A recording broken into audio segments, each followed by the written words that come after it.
সকলোকে study with Zia YouTube চেনেললৈ স্বাগতম জনাইছোঁ। আজি আমি অধ্যয়ন কৰিম 1905 চনৰ ভাৰত আৰু অসমৰ ইতিহাস সম্পৰ্কে। বলক আৰম্ভ কৰোঁ। 1 নম্বৰ প্ৰশ্ন, 1905 চনত যেতিয়া বংগ বিভাজন হৈছিল তেতিয়া ভাৰতৰ ভাইচৰয় কোন আছিল? উত্তৰ, সেই সময়ৰ ভাইচৰয় আছিল লৰ্ড কাৰ্জন। 2 নম্বৰ প্ৰশ্ন, বংগ বিভাজনৰ আঁচনিখন আনুষ্ঠানিকভাৱে কেতিয়া ঘোষণা কৰা হৈছিল? উত্তৰ, 20 জুলাই 1905 চনত। 3 নম্বৰ প্ৰশ্ন, বংগ বিভাজন কোনটো তাৰিখৰ পৰা কাৰ্যকৰী কৰা হৈছিল? আৰু ইয়াৰ শুদ্ধ উত্তৰটি হৈছে 16 অক্টোবৰ 1905 চনত।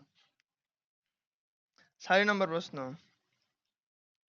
1905 চনৰ বংগ বিভাজনৰ ফলত সৃষ্টি হোৱা নতুন প্ৰদেশখনৰ নাম কি? এটি বহুত গুৰুত্বপূৰ্ণ প্ৰশ্ন হয় আৰু ইয়াৰ উত্তৰটো হৈছে পূব-বংগ আৰু অসম। 5 নম্বৰ প্ৰশ্ন, নতুনকৈ গঠিত হোৱা পূব-বংগ আৰু অসম প্ৰদেশৰ ৰাজধানী ক'ত আছিল?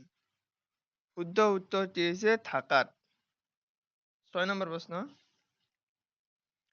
পূব-বংগ আৰু অসম প্ৰদেশৰ প্ৰথম লেফটেনেণ্ট গভৰ্ণৰ অৰ্থাৎ উপ-ৰাজ্যপাল কোন আছিল? আৰু ইয়াৰ শুদ্ধ উত্তৰটি হৈছে ছাৰ বামফিল্ড ফুলাৰ। 7 নম্বৰ প্ৰশ্ন, 1905 চনত বংগ বিভাজনৰ প্ৰতিবাদত সমগ্ৰ ভাৰতত কোনটো আন্দোলন আৰম্ভ কৰা হৈছিল? আৰু ইয়াৰ শুদ্ধ উত্তৰটি হৈছে স্বদেশী আন্দোলন। 8 নম্বৰ প্ৰশ্ন, 1905 চনত অসম এছ'চিয়েশ্যনৰ প্ৰথমখন সাধাৰণ অধিৱেশন ক'ত অনুষ্ঠিত হৈছিল?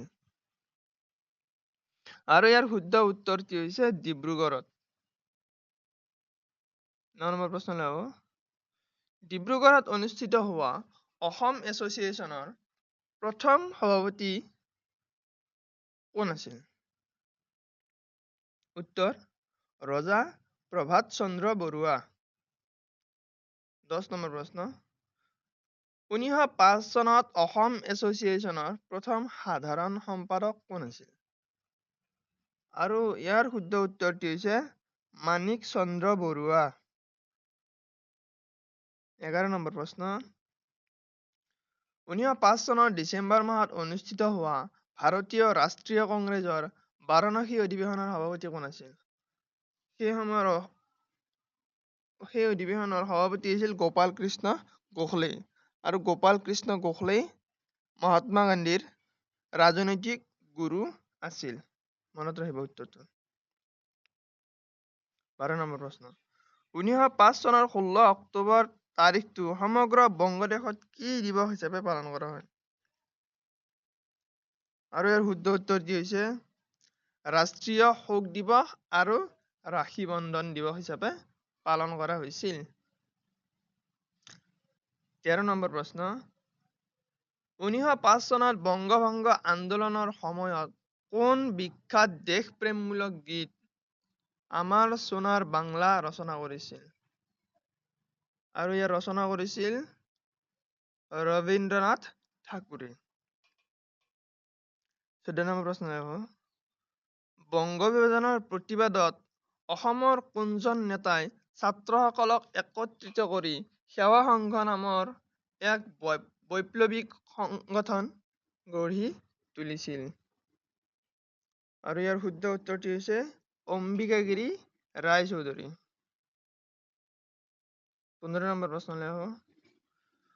1905 চনত লৰ্ড কাৰ্জনে অসমৰ কোনটো অঞ্চলক সংৰক্ষিত বনাঞ্চল কৰাৰ বাবে প্ৰাৰম্ভিক অধিসূচনা জাৰি কৰিছিল, যিটো বৰ্তমান ৰাষ্ট্ৰীয় উদ্যান?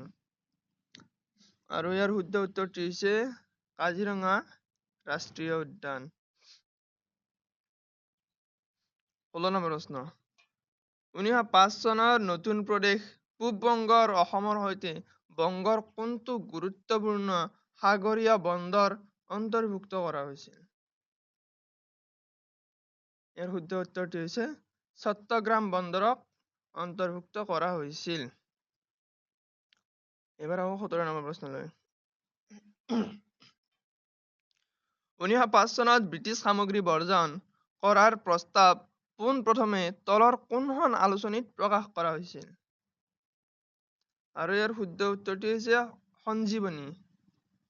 আৰু এই সঞ্জীৱনী আলোচনাৰ সম্পাদন কৰিছিল কৃষ্ণ কুমাৰ মিত্ৰই। 18 নম্বৰ প্ৰশ্ন। 1905 চনত স্বদেশী আন্দোলনৰ সময়ত ভাৰতীয় উদ্যোগক প্ৰসাৰিত কৰিবলৈ কোনে Bengal chemicals and pharmaceuticals works প্ৰতিষ্ঠা কৰিছিল? আৰু ইয়াৰ শুদ্ধ উত্তৰটি হৈছে আচাৰ্য প্ৰফুল্ল চন্দ্ৰ ৰায়। 19 নম্বৰ প্ৰশ্ন হ'ব 1905 চনত বংগ বিভাজনৰ মূল ব্ৰিটিছ ৰাজনৈতিক উদ্দেশ্য কি আছিল? আৰু ব্ৰিটিছসকলৰ ৰাজনৈতিক উদ্দেশ্য আছিল সেই সময়ত হিন্দু মুছলমানৰ একতা নষ্ট কৰা আৰু জাতীয়তাবাদী আন্দোলন দুৰ্বল কৰা। আৰু আজিৰ শেষৰটি প্ৰশ্নলৈ আহো। স্বদেশী আন্দোলনৰ সময়ত অসমত বিলাতী নিমখ আৰু কাপোৰ বৰ্জন কৰিবলৈ গুৱাহাটীত কোনে এক সজাগতা সভাৰ নেতৃত্ব দিছিল? আৰু সেই সময়ত সজাগতা সভাৰ নেতৃত্ব দিছিল নবীন চন্দ্ৰ বৰদলৈ আৰু তৰুণৰাম ফুকনে। সকলোকে ধন্যবাদ জনাইছো। আৰু যদি কাৰোবাক PDF-টো লাগে কমেণ্ট বক্সত কমেণ্ট কৰি জনাব। আৰু এই চেনেলটো লাইক, কমেণ্ট, ছাবস্ক্ৰাইব কৰি দিব আৰু অলপ শ্বেয়াৰ কৰি দিব। ধন্যবাদ।